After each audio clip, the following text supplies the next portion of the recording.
Well, hello, everybody. Say good morning to all of you on this wonderful Friday morning. It is the day the Lord has made, and I will rejoice. I hope you're rejoicing today. No matter what you are dealing with, God is still worthy. That's a fact. So, y'all come on in. Let me see what my Facebook people are doing. So, we're on Facebook. Excuse me, we're on Facebook, Instagram, and YouTube. You can subscribe to my YouTube channel, Real Talk with the Bishop. You can follow me there. We'll say good morning to all of you. You all come on in and let's get connected. We can share. It'll be short and sweet today. Excuse me, get you on your way. As I said, it'll be short and sweet, so y'all need to come on. What's up, Nitra? Got Nitra on Facebook this morning. Nitra. At any rate, listen, y'all come on in and I'm going to share a quick word with you. As I mentioned, get you on your way. It's a Friday morning. God is good. You know, you have to start your day off with prayer, number one. Number two, you got to fill your spirit with the right stuff, the right word, the right music. Starting off is everything. How you start your day, because you don't know what awaits you as the day progresses. And that's why you want to start your day off talking to God. And as I mentioned, getting the right stuff in you so you can move forward. Who knows what will happen as the day progresses? I mean, all of us have had moments where we get phone calls while we're on our way to whatever we're on our way to. Someone died, someone had a heart attack, etc. Someone sick. I mean, it happens, man. That's why you got to wake up in the morning and be grateful for another day. Hello, somebody. All right. So I said it's going to be short, sweet. I want to, because I want you to get this, and I don't want to give you too much. I want you to really kind of sort of process this. And this is a number 4 of God is testing our faith. All right. This is a hard lesson, you all. This particular place or test is the people test. The people test. Y'all ready for this?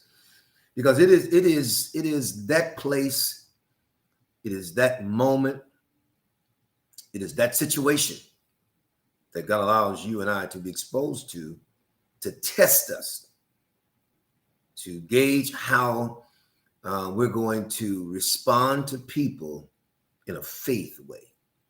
My Lord, that's a word, man. So God often uses people in our life to test, stretch, and develop our faith. That's real talk. Let me say this again. I want you to get this. God often uses people in our life to test, stretch, and develop our faith. Your faith is not developed on an island by yourself. It will not happen. It will not happen in a silo where you're in isolation, in obscurity. You're somewhere locked in a room. No, it's going to come as a result of us learning how to deal with people when we're tested. All right. So the people test, this test asks the question, how will you handle disappointment? How will you handle disappointment when people inevitably let us down, and sometimes we let people down? Life is often, listen to this, it's disappointing, man. It's disappointing in the sense of careers, marriages, even plans that don't turn out the way we planned them. Disappointment. All right. The most disappointing thing in life is people. The most disappointing thing in life is people. Y'all ready for this? Can you stomach this? Why? We get disappointed by people because we expect them to meet a need that only God himself can meet. That's real talk, man. It's a hard lesson, but it's a lesson you must develop or learn, brother, if your faith is going to grow. Let me say it again. We get so disappointed by people because we expect them to meet a need that only God himself can meet. That's real. All right, listen, your problem is not the people in your life. Let me say it again. Your problem is not the people in your life. Your problem is your response to the people in your life. That's it. It's not the people. It's how we respond to the people. How do we respond to people? That's the problem with the people. The problem is how we respond, because your response speaks more to the situation than the situation speaks to you. My God. Yes, the situation speaks, but what validates your faith and what constitutes your faith, what authenticates your faith, is how you respond to the people, not what the people are doing to you or to me. It is how we respond to people. Guess what? The answer is God. When we expect other people to be our savior, we're setting ourselves up for disappointment. That's real, man. You have to buffer yourself when it comes to people. You gotta have a buffer. You gotta have, you trust people, but you gotta have a little buffer. You gotta add within the people budget a line item. Disappointment. Real tough. In your relationship budget, you gotta have a line item. Disappointment. People who let me down. People who failed me. People who disappointed me. It's got to be in the budget, all right?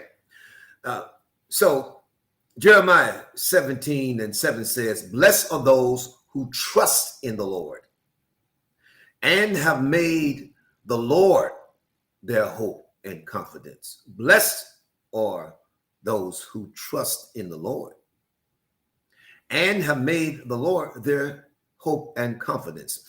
The psalmist says in Psalm 118:8, he says, "It is better to take refuge in the Lord than to trust in man." Well, I feel God this morning. It is better to take refuge in the Lord than to trust in man. You ready for this? Micah 7:5 says, "Put no trust in a neighbor. Have no confidence in a friend. Guard the doors of your mouth from her who lies in your arms. For the son treats the father with contempt. The daughter rises up against her mother. The daughter-in-law against her mother-in-law. A man's enemies are the men in his own house." This is real talk with the bishop, yo. It's real talk. So it's important that we buffer ourselves when it comes to people, because the people test determines your level of relationship, your ability to deal with people, your ability to bounce back, your ability for God to use your ministry. Can you handle people? Can you handle criticism? Can you handle contempt? Can you handle when a loved one, a spouse or a daughter stabs you in the back, a son stabs you, not physically, but do something behind your back to harm, to hurt, to sabotage your name? Been there, done that to you, or been there, done that. You got to live through it. What I've learned is that you can't chase down rumors. You're not going to fix it, everything people say about you. You can't do it. I tried it, man. It don't work, because you'll be trying to catch up, protect your integrity, protect your character. You can't do that. Just live and be who you are, and God will take care of the rest. That's word. That's right. You can't. I learned you can't fix what people are saying about you. You can't fix it. Just be true to who you are. Again, he says, don't trust your neighbor. Don't trust friends. Guard the doors of your mouth. Guard the doors. For the son treats the father with contempt. The daughter rises against her mother. The daughter-in-law against her mother-in-law. A man's enemies are the men of his own house. Jesus said, "I came unto my own, and they received me not." That's a word, man. Let me close. Solomon says in Proverbs 3 and 5, he says, trust in the Lord with all your heart. Trust in the Lord with all your heart. And lean not on your own understanding. He just said trust in a person with all of your heart. He says trust in the Lord, not a person. You don't give a person all of your heart. Now, yes, you love them, you care for them, you're concerned about them, but no one should have all of your heart but God. No one. Hear me today. He says, lean not unto thine own understanding. In all your ways, acknowledge him, and he shall direct your path. God promised us in Isaiah 49 and 23, he says, those who hope in me will not be disappointed. That's word right there.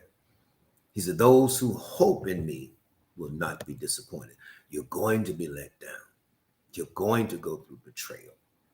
You're going to be lied on. Your character will be attacked. It's a fact. But check this out. It's the people test.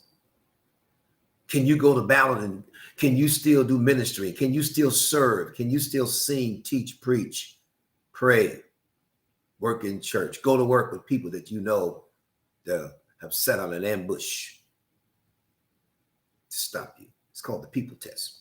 And he's using people to build our faith. It's painful. It's painful because there are people that you have invested in, that you helped, that you've been there for, that you've given your life for, and they disappoint us. It's the people test you all. You can do this, but you got to have a sense of where you are so you can navigate. And sometimes with a dagger in your back. My God, that's a word, man. Sometimes you're, as I've said, and Bishop Jake said it better, leading while bleeding, serving while bleeding, praying while bleeding, preaching while bleeding, married while bleeding, parenting while bleeding. Hello, you all. Working with folk in your business circle that are out to remove you from a business that you started. Man, listen to me. When you've invested thousands of dollars, then they turn on you. That's the people test you all. It's the children that you've given your life for, and they turn on you. Been there. And my daughters, all of us have a wonderful relationship, you all. Today, we didn't get here without warfare and without pain and tears. Trust me. Now, all of my daughters to this day, I'm their hero. They love me. We love you. And they call me, talk to me. They tell folk I'm their best friend. But that didn't happen overnight. Real talk. That one girl I like, look, I need to call her. Put a hit out on her. That's joking. She took me. That girl, I wouldn't tell you which one. But it's the people test. It's the people test. People test. Gotta go. Y'all be blessed. Now, I want to certainly, let me pull up my note here real quick. I want to take this opportunity. We got a couple of things going on very, very soon here. The ministry next Saturday morning, we're going to have a men's gathering at the church, developing biblically grounded men of faith. That's next Saturday morning. The flyer says $10, but it's free.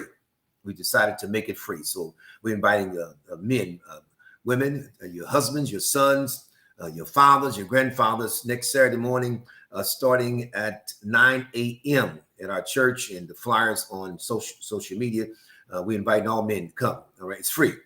All right, it's free. So you can be there, you come. And we're also having a wealth conference, and that is May the 12th and 13th rather. We're going to talk about what we're talking about here. We're talking about wealth. I'm trying to remember, you all, forgive me. Credit repair, business credit, estate planning, whole life insurance, term insurance. We're talking about financial planning, wealth building, and of course, entrepreneur training. I'll talk about how to become an entrepreneur. So we'll talk about that more in detail the days to come. But it's going to be a great platform, and it's free. All right. So For starters, the men's gathering is this Saturday morning at 9 o'clock, and it's free. Breakfast, we're going to serve you, as well as we're going to serve you a great experience. All right. God bless you. Pass the people test. Pass the people test, because he's testing your faith. God bless you.